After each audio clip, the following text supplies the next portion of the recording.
Friends, तुम्हा सर्वांचं माझ्या यूट्यूब चॅनलवर खूप खूप खूप स्वागत आहे। आज आपण आई तुळजाभवानीचं दर्शन घ्यायला तुळजापूरला आलो आहोत। आम्ही सोलापूर स्टेशनला उतरलो आणि सोलापूर स्टेशनवरून तुळजापूर 40 किलोमीटर आहे। आपण बस, रिक्षा किंवा कारने तिकडे पोहोचू शकतो। आम्ही कार बुक केली होती व त्याचे आम्हाला 2200 रुपये द्यावे लागले।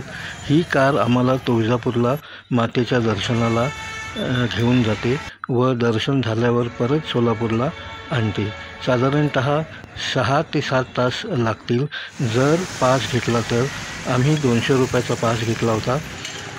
आम्ही हॉटेलमध्ये कॉम्प्लिमेंटरी ब्रेकफास्ट देतात, जो की लिमिटेड असतो। जर उपवास असेल तर साबुदाणा खिचडीची ऑर्डर आदल्या दिवशी द्यावी लागते। आम्ही सोलापूरवरून 10ला निघालो व 11 वाजता तुळजापूरला पोहोचलो। आम्ही पास घेतला होता कारण आमच्याकडे वेळ कमी होता, तरीही पास घेऊनसुद्धा आम्हाला 3.5 ते 4 तास लागलेत दर्शनाला। यांचा कॉम्प्लिमेंटरी ब्रेकफास्ट फारच छान होता। ह्यात उपमा, शिरा, 1 इडली, 1 मेदूवडा, सांबार, चटणी व अर्धा कप कॉफी।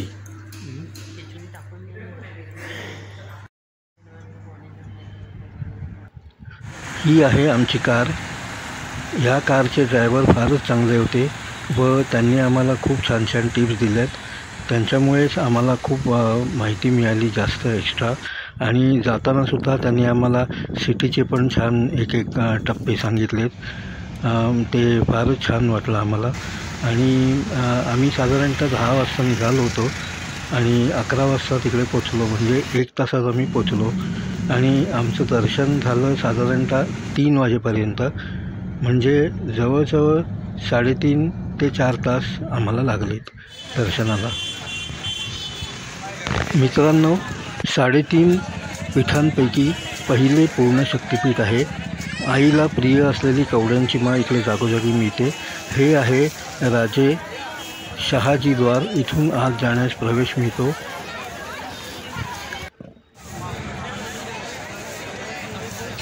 आज गर्दी जास्त दिसते आहे आणि ऊन खूपच वाढलेलं आहे। ह्या बिल्डिंगमध्ये पास मिळतो व ही आहे सिनियर सिटीजन्सची गाडी। हे पासची लाईन आहे इकडे। आम्ही स्पेशल 200 रुपयाचा पास घेतला होता कारण आमच्याकडे वेळ कमी होता। आम्हाला अक्कलकोटही करायचं होतं ह्यानंतर, पण ते शक्य झालं नाही।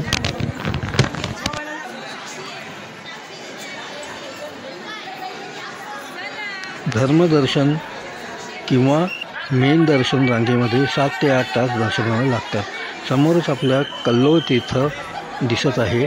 येथे सिनियर सिटीजनसाठी सुद्धा सोयी केलेल्या आहेत, जशी की बग्गी किंवा स्पेशल कार, चेअर। आता आपण खाली जातो आहोत। समोर सरदार निंबाळकर प्रवेशद्वार आहे। ह्याच्या लेफ्टला उजव्या सोंडेचा नवस्फूर्ती सिद्धिविनायक आहे। हा नवस्फूर्ती आहे।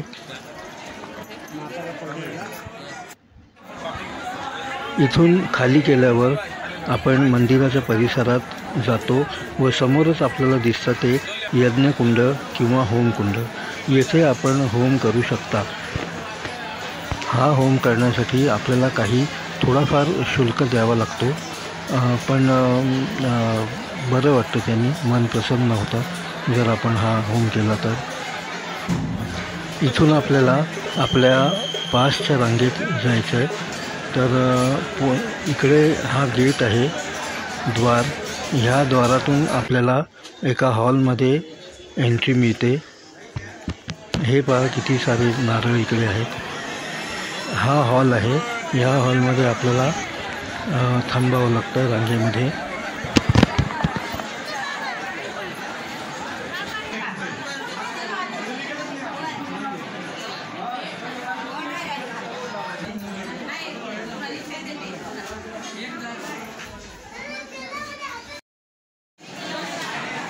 फ्रेंड्स, ह्या हॉलमध्ये 10 ते 11 लाईन्स आहे व आम्हाला साधारणतः 2.5 ते 3 तास रांगेत राहावे लागले, पण खूप बरे वाटले, कारण की सगळ्यांची एनर्जी बघून आम्हालाही खूप उत्सुकता होती कधी आईचं दर्शन होते. सगळेच खूप उत्साही होते आजूबाजूचे. बरं वाटत होतं, छान वाटत होतं. आम्ही आईच्या नावाचा जप करत होतो व हळूहळू रांग पुढे जात होती. मध्ये मध्ये बाकडे आहेत बसायला. इकडे प्यायच्या पाण्याच्या बाटल्या साधारणतः 40 रुपयाला मिळतात. इथे बाहेर येऊन हा जो ब्रिज आहे तो आपल्याला क्रॉस करावा लागतो व या ब्रिजच्या खालीच आईच्या गाभाऱ्यात जायला एंट्रन्स आहे.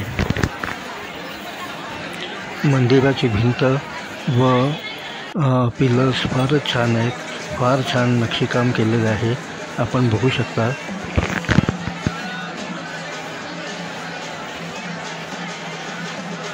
मंदिराचं मेंटेनन्स फारच छान केलेलं आहे. फार सुंदर अप्रतिम इंटिरियर आहे.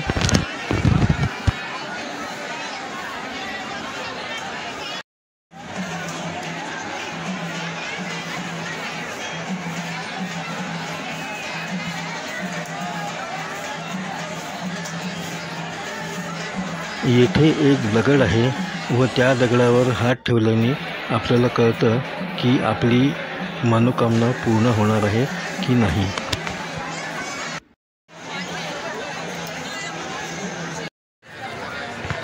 हे चिंतामणीचं मंदिर आहे. इथे आपण दर्शनाचा लाभ घेऊ शकता. हे लक्ष्मी नरसिंहाचे मंदिर आहे.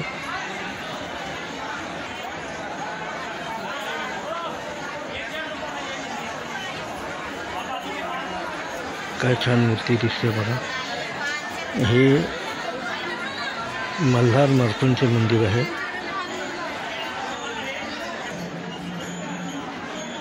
आणि हे दत्ताचे मंदिर आहे. फारच छान वाटतंय सगळी ही मंदिरं बघून. येथे आपण मातेची आरती करू शकता.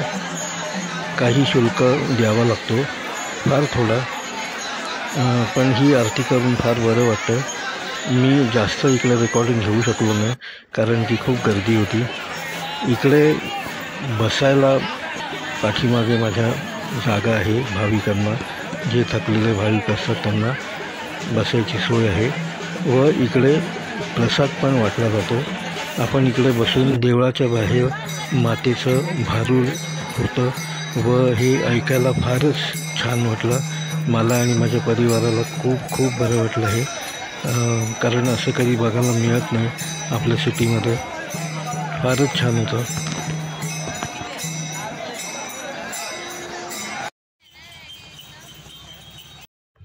फ्रेंड्स, आपण रविवार सोडून इतर वारी आलात तर बरे होईल, कारण रविवारी गर्दीमुळे मेन लाईनमध्ये दर्शनाला 7 ते 8 तास व पासच्या रांगेत 3 ते 4 तास लागू शकतात. जर आपण सकाळी लवकर येऊ शकलात दर्शनाला तर तुळजापूरबरोबर अक्कलकोटही करू शकता, कारण अक्कलकोट इथून 1 तासावर आहे.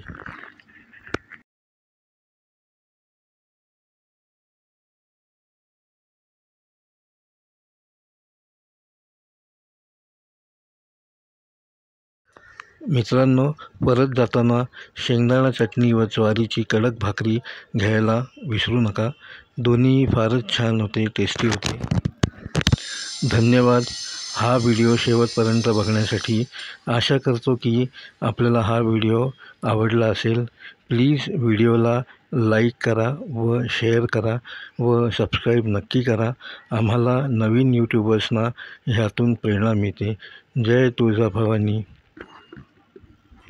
फ्रेंड्स, कमेंट्समध्ये प्लीज सांगा कसा वाटला तुम्हाला हा व्हिडिओ, आणि जर काही सजेशन्स असतील तर त्याही द्या, म्हणजे मी यापुढे असे व्हिडिओज अपलोड करत राहीन. धन्यवाद.